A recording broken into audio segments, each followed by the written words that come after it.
అమ్మా, సంక్రాంతి హాలిడేస్ వచ్చాయి కదా, ఎక్కడికైనా వెళ్దాం కదా. అవును, కానీ ఉట్టి టెంపుల్స్ తప్ప ఫన్ కూడా ఉండాలి.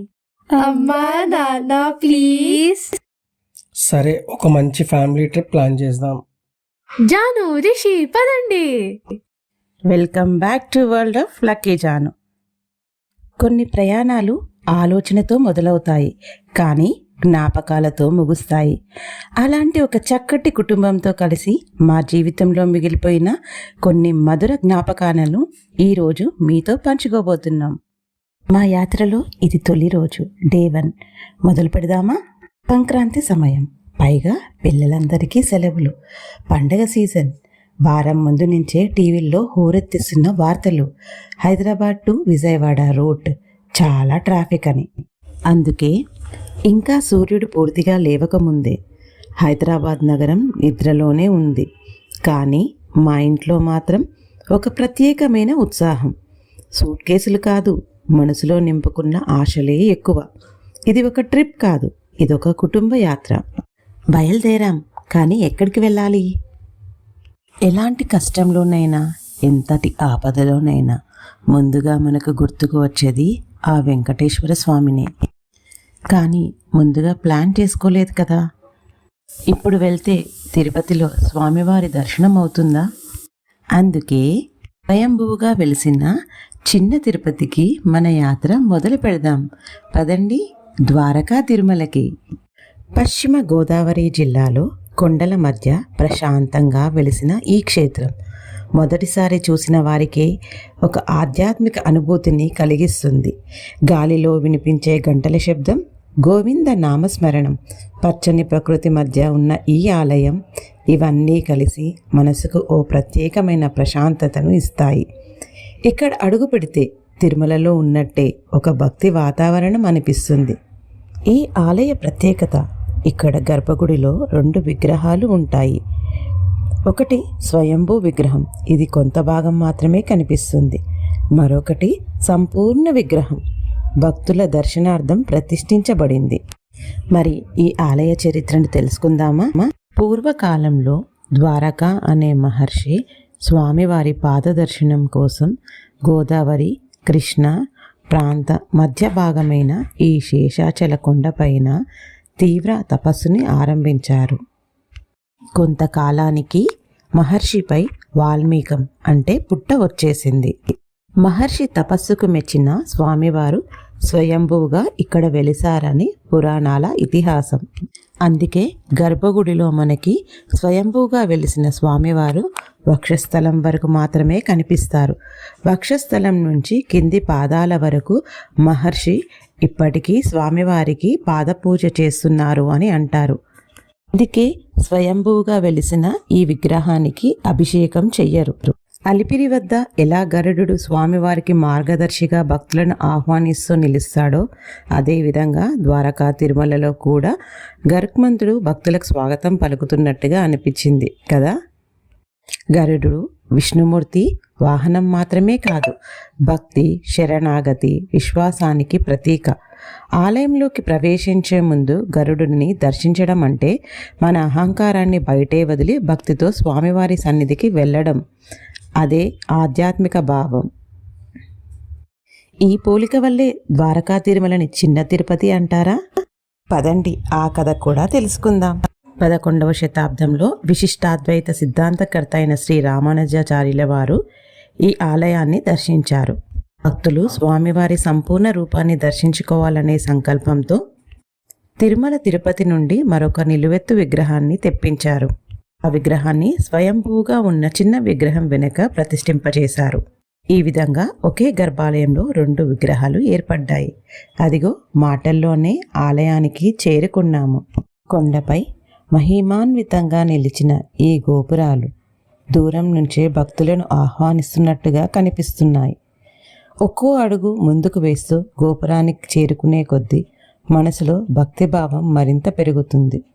రాతితో చెక్కిన దేవతారూపాలు శతాబ్దాల చరిత్రను నిశ్శబ్దంగా చెప్పుకుంటూ నిలిచాయి. ఈ గోపురం దాటిన క్షణం అది కేవలం ఆలయంలో ప్రవేశం కాదు, స్వామివారి దివ్య సన్నిధిలోకి అడుగుపెట్టిన పవిత్ర అనుభూతి. వెళ్ళింది సంక్రాంతి సమయం కదా, అందుకే అడుగడుగునా మాకు హరిదాసులు దర్శనం ఇస్తున్నారు. ఇక్కడ కూడా దర్శనానికి వివిధ రకాలుగా టికెట్స్ నిర్ణయించారు. అదిగోండి అద్వైత పిలుస్తుంది. ఇక్కడ సెల్ ఫోన్స్ భద్రపరచాలి. మీకు రైట్ సైడ్ కనిపిస్తుంది టికెట్ కౌంటర్. లేదు అంటే మనం ఏపీ టెంపుల్స్ అనే వెబ్సైట్ త్రూ కూడా మనం దర్శనానికి టికెట్స్ కానీ అలాగే రూమ్స్ కానీ బుక్ చేసుకోవచ్చు. శీఘ్ర దర్శనం 100, అతి శీఘ్ర దర్శనం 200, అంతరాలయ దర్శనం 500 విడిగా రేట్స్ నిర్ణయించబడ్డాయి. కానీ మధ్యాహ్నం 1 to 2:30 వరకు మనకి అంతరాలయ దర్శనానికి బ్రేక్ ఉంటుంది. ఆ సమయంలో స్వామివారికి నైవేద్యం సమర్పిస్తారు. తిరుమల శ్రీ వెంకటేశ్వర స్వామివారి దర్శనం ప్రతి భక్తుడి కల. కానీ అందరికీ తిరుమల ప్రయాణం చేసే అవకాశం ఎప్పుడూ కలగదు. అలాంటి భక్తుల కోసమే భగవంతుడు మరో దివ్యక్షేత్రంగా ద్వారకా తిరుమలలో వెలిసి ఉన్నాడని భక్తుల విశ్వాసం. తిరుమల వెళ్ళలేని వారు తమ మొక్కులు, తమ కోరికలు, తమ ప్రార్థనలు ద్వారకా తిరుమలలో స్వామివారికి సమర్పిస్తే అదే ఫలితం లభిస్తుందని పురాణ విశ్వాసం. అందుకే ఈ క్షేత్రాన్ని ప్రేమగా చిన్న తిరుపతి అని పిలుస్తారు. ఇక్కడ స్వామివారిని దర్శించుకున్న భక్తులు తిరుమల దర్శనం చేసినంత ఆనందాన్ని పొందుతారు. మనసారా చేసిన ప్రార్థనకి దూరం అడ్డు కాదు. భక్తి నిజమైనదైతే వారు ఎక్కడ ఉన్నా ఆశీర్వదిస్తారనే నమ్మకానికి ద్వారకా తిరుమల సాక్ష్యం. తిరుమల చేరలేని అడుగులు ద్వారకా తిరుమల చేరి భక్తిని సంపూర్ణం చేసుకుంటాయి. ఇక్కడ చేసిన మొక్కులు నెరవేరుతాయని నమ్మకం వేలాది భక్తులను ప్రతిరోజు ఈ పవిత్ర క్షేత్రానికి ఆహ్వానిస్తుంది. తిరుమలలో ఉన్నట్టుగానే ద్వారకా తిరుమలలో కూడా భక్తుల కోసం ప్రత్యేక ఏర్పాట్లు ఉన్నాయి. తిరుమల క్షేత్రంలో భక్తులు మొక్కుగా తలనీలాలు సమర్పించే కళ్యాణకట్ట ఎంత ప్రసిద్ధమో ద్వారకా తిరుమలలో కూడా అదే విధంగా కళ్యాణకట్ట ఏర్పాటు చేయబడింది. భక్తులు తమ మొక్కులను స్వామివారికి అర్పిస్తూ తలనీలాలు సమర్పిస్తారు. అలాగే తిరుమలలో జరిగే నిత్య సేవలు, అర్చనలు, ప్రత్యేక దర్శనాల మాదిరిగానే ద్వారకా తిరుమలలో కూడా వివిధ సేవలు నిర్వహించబడతాయి. భక్తులు తమ శక్తి మేరకు సేవల్లో పాల్గొని స్వామివారి ఆశీస్సులు పొందుతారు. ఇంకా ఒక ముఖ్యమైన విషయం అన్నప్రసాదం. తిరుమలలో భక్తులకు ప్రేమతో అందించే ఉచిత అన్నప్రసాదం ఎలా ఉంటుందో ద్వారకా తిరుమలలో కూడా భక్తులకు నిత్యం అన్నప్రసాదం వడ్డించబడుతుంది. విధంగా దర్శన విధానం నుండి సేవల వరకు, భక్తుల సౌకర్యాల వరకు ద్వారకా తిరుమల అనుభవం తిరుమలను గుర్తు చేస్తుంది. అందుకే భక్తిగా తిరుమల మహాక్షేత్రం ద్వారకా తిరుమల అదే అనుభూతిని అందించే దివ్యస్థలం. ప్రస్తుతం కనిపిస్తున్న ఆలయ నిర్మాణం మైలవరం జమీందారుల కాలంలో నిర్మించబడింది. గోపురం, మండపం, విమానం మరియు ప్రాకార గోడలను ధర్మ అప్పారావు గారు 1762 నుంచి 1827 మధ్య నిర్మించారు. శాసనాల ప్రకారం రాణి చిన్నమ్మారావు గారు 1877 నుండి 1902 మధ్యకాలంలో స్వామివారికి ఆభరణాలు సమర్పించారట. ఈ సంవత్సరం వేలాది మంది భక్తులు ఈ ఆలయాన్ని సందర్శిస్తారు. ముఖ్యంగా పండుగల సమయంలో భారీగా రద్దీగా ఉంటుంది. అలాగే ప్రతి సంవత్సరం స్వామివారికి వైశాఖ మాస తిరుకల్యాణం, ఆశ్వయుజ మాస తిరుకల్యాణం, తెప్పోత్సవం చాలా వైభవంగా జరుగుతాయట. ఎన్నో గంటల ప్రయాణం, ఎన్నో ఆలోచనలు, మనసులో ఎన్నో కోరికలు. ఆలయ గర్భగుడి ముందు నిలబడి ఆ క్షణం స్వామివారిని ఒక్కసారి చూసిన వెంటనే మాటలు ఆగిపోతాయి. మనస్సు నిశ్శబ్దంగా మారుతుంది. కళ్ళల్లో తెలియకుండానే ఆనంద బాష్పాలు. ఎంత చెప్పాలనుకున్నా ఆ క్షణంలో మనసు ఒకటే చెప్తుంది, స్వామి నీ దర్శన భాగ్యం కలిగింది చాలు అని.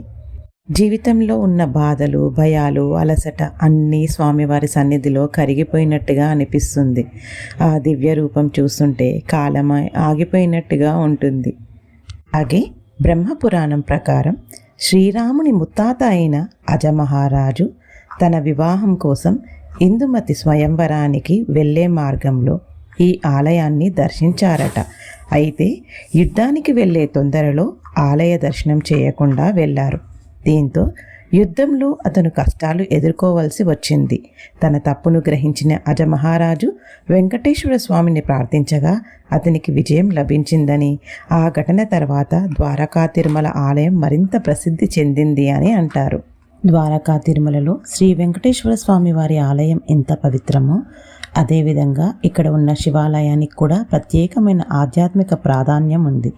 ఈ శివాలయంలో పరమశివుడు క్షేత్రపాలకుడిగా ఆరాధించబడుతున్నాడు. క్షేత్రపాలకుడు అంటే ఆలయాన్ని, ఆ ప్రాంతాన్ని మరియు అక్కడికి వచ్చే భక్తులను రక్షించే దైవం. భక్తుల విశ్వాసం ప్రకారం ముందుగా శివుడిని దర్శించి తర్వాత వెంకటేశ్వర స్వామి వారిని దర్శిస్తే దర్శనం సంపూర్ణమవుతుందని చెబుతారు. శేషాచల పర్వతాన్ని ఆదిశేషుని రూపంగా భావించే సంప్రదాయంలో శివుడు ఆ పవిత్ర క్షేత్రానికి రక్షకుడుగా నిలుస్తాడు.